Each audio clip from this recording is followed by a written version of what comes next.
मानसूनी बारिश से पानी में डूबा है अंबाला शहर। एनडीआरएफ और साथ ही बता दें अलग अलग जो आर्मी फोर्सेस हैं वो मैदान में उतरी हुई हैं और साथ ही अंबाला जिले में 17 बोट की व्यवस्था भी की गई है। आर्मी के जवान पानी में फंसे लोगों का रेस्क्यू कर रहे हैं। ये तस्वीरें आप देखिए, अभी तक करीब 400 बच्चों का आर्मी ने रेस्क्यू भी किया है। इस वक्त की बड़ी खबर सामने आई है अंबाला से और ये तस्वीरें अंबाला के उन इलाकों से हैं जहां पर जलभराव हुआ है और जलभराव इतना कि लोगों को मशक्कत करनी पड़ रही है, नाव का सहारा लेना पड़ रहा है। फिलहाल आर्मी को मैदान में उतारा गया है इन तमाम लोगों का रेस्क्यू करने के लिए। इस वक्त की बड़ी खबर सामने आई है अंबाला से। तस्वीरें आपके सामने हम लगातार दिखा रहे हैं अंबाला से और ये देखिए अंबाला की वो तस्वीरें हैं जहां पर फोर्सेस, हमारी आर्मी जो है वो मैदान में उतरी है और इन तमाम लोगों को रेस्क्यू कर रही है।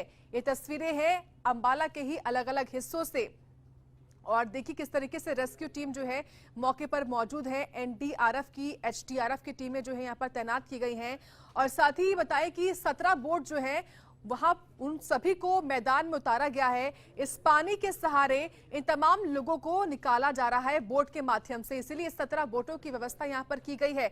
एनडीआरएफ हो या फिर एचडीआरएफ हो, सभी जो है सहयोग कर रही हैं। इसके साथ साथ आर्मी की भी मदद ली जा रही है, यानी कि खतरा काफी बड़ा है और इसलिए न केवल एनडीआरएफ या एचडीआरएफ बल्कि आर्मी की भी मदद ली जा रही है क्योंकि आर्मी भी फील्ड में उतरी हुई है।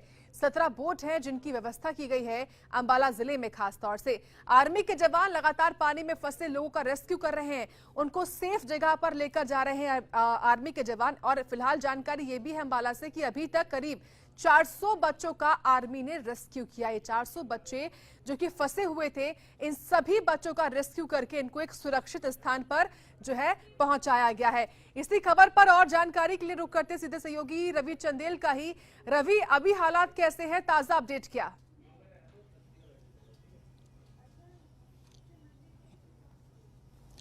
देखिए, जिस तरीके से यदि हम थोड़ा सा पुराना यदि जिक्र करें, जिस तरीके से 3 दिन जो लगातार अंबाला के अंदर बारिश हुई, लगभग रिकॉर्ड तोड़ 601 mm बारिश जो है वो दर्ज की गई। तो जाहिर तौर पर अंबाला का जिले का यदि हम जिक्र करें तो अंबाला जिले के अंदर हर इलाके के अंदर जो है वो साफ तौर पर जो जलभराव जो है वो देखने को मिला। आलम इतना जो है वो इतने बदहाल स्थिति जो है वो अंबाला की देखने को मिल रही है। खास तौर पर यदि हम टांगरी नदी का जिक्र करें, घग्गर नदी का जिक्र करें या फिर मारकंडा नदी का जिक्र करें, इन तीनों नदियों के आसपास के जो इलाके हैं वहां पर जो है वो एनडीआरएफ का यदि हम जिक्र करें, एसडीआरएफ का जिक्र करें या फिर आर्मी का जिक्र करें, इन तीनों जो के द्वारा जो है वो सेवाएं जो हैं वो ली जा रही हैं। खासतौर पर यदि हम आर्मी का जिक्र करें तो आर्मी द्वारा जो है वो चमन वाटिका और गुरुकुल स्कूल से जो है वो लगभग 650 बच्चों को रेस्क्यू जो है किया जाना था, जिसमें से लगभग 400 बच्चों को जो है वो रेस्क्यू किया जा चुका है। इसके अलावा यदि हम जिक्र करें मौजूदा हालातों की, यदि हम जिक्र करें तो खासतौर पर अंबाला कैंट का जो है वो, अंबाला कैंट में जो है वो काफी जो तस्वीरें वहां से निकलकर सामने आ रही है, अंबाला कैंट में काफी भयावह सिचुएशन जो है वो बनी हुई है। अंबाला कैंट का यदि हम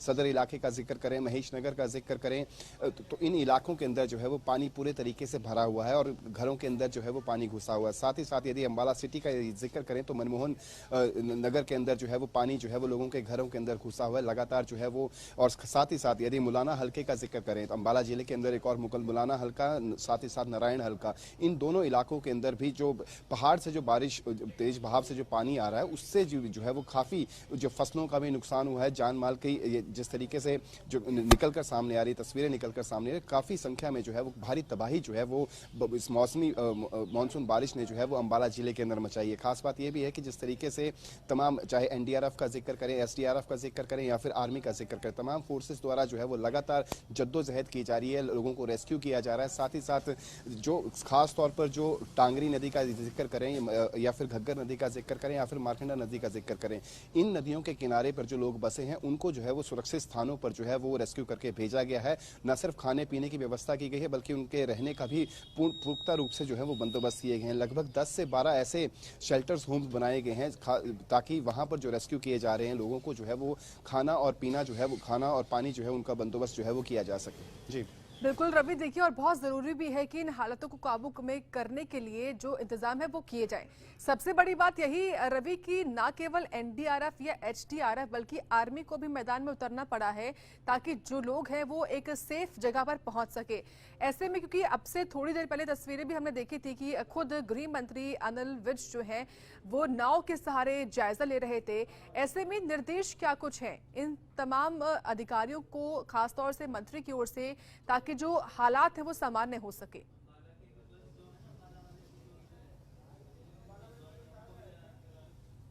देखिए, गृह मंत्री अनिल विज का यदि हम जिक्र करें तो गृह मंत्री अनिल विज द्वारा जो है वो अंबाला कैंट के तमाम इलाकों का जो है वो वोट के माध्यम से जो है वो निरीक्षण किया गया और अधिकारियों को साफ तौर पर निर्देश दिए गए कि जितना जल्दी हो सके उतना जो है वो पानी निकासी का काम जो है वो किया जा सके। और साथ ही साथ जो शेल्टर होम्स बनाए गए हैं वहां पर जो है वो पानी की और खाने की व्यवस्था जो है वो पुख्ता रूप से की जाए ताकि जिन लोगों को रेस्क्यू करके जो है वो शेल्टर होम्स में लाया जा रहा है उन लोगों के खाने और पीने में जो है वो किसी तरीके की परेशानी जो है वो ना हो। तो उसको लेकर जो है वो सीधे तौर पर निर्देश दिए जा चुके हैं गृह मंत्री अनिल विज द्वारा। और साथ ही साथ 17 वोट्स जो हैं वो पूरे अंबाला जिले के अंदर जो है वो स्टेशन की गई हैं अलग अलग हलकों के अंदर, चाहे अंबाला कैंट का जिक्र कर ले, अंबाला सिटी का जिक्र कर ले, मुलाना का जिक्र कर ले या फिर नारायणगढ़ का जिक्र कर ले। इन चारों हलकों के अंदर जो है वो अलग अलग वोट्स जो हैं वो स्टेशन की गई हैं ताकि रेस्क्यू करने में जो है वो आसानी हो और आसानी से जो है वो रेस्क्यू किया जा सके। आपको बता दें कि नारायणगढ़ का यदि जिक्र करें तो नारायणगढ़ के में भी शेल्टर होम्स बनाए गए हैं। अगर मुलाना का जिक्र करें तो मुलाना के अंदर भी शेल्टर होम्स बनाए गए हैं। अंबाला कैंट का जिक्र करें तो अंबाला कैंट में भी शेल्टर होम्स बने हुए हैं और अंबाला सिटी में भी शेल्टर होम्स जो हैं वो बने हुए हैं। लगभग 12 से 13 शेल्टर होम्स जो हैं वो अंबाला जिले के अंदर बनाए गए हैं ताकि जो रेस्क्यू जिन लोगों को किया जा रहा है उनको जो है वो एक सुरक्षित स्थान पर ले जाया जा सके, वहां पर रखा जा सके और उनके खाने और पीने की व्यवस्था जो है वो वहां पर की जा सके।